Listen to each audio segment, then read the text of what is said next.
আল্লাহ বলেন, সম্পদের মায়া ছেড়ে তুমি যে মসজিদের দান বক্সে দান করো, তুমি যে গরিবের হাতে টাকা তুলে দাও, তোমার এই দানের দৃষ্টান্তটা হলো একটা চারা বীজের মতো।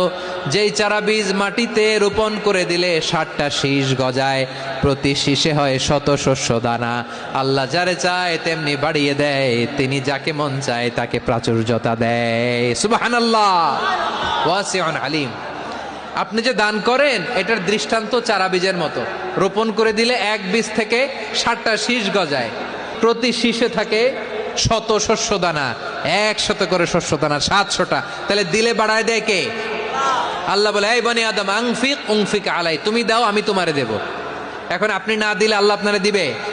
বেলাল রাদিয়াল্লাহু তাআলা আনহু, মদিনার সবচেয়ে গরীব সাহাবী, বিশ্বনবী বলেন, আনফিক বেলাল, ও বিলাল তুমিও দাও। আপনারা কি জানেন বেলাল রাদিয়াল্লাহু তাআলা আনহুর সম্পদ কত ছিল? বেলাল রাদিয়াল্লাহু তাআলা আনহুর মূল সম্পদের পরিমাণ ছিল মাত্র একটা লুঙ্গি। এক লুঙ্গি যার মালিকানায় আছে তারে বিশ্বনবী বলতেন, দাও আমি বাড়ায় দিব, দাও বাড়ায় দিব। আরশের অধিপতির কোনো কমতি নাই।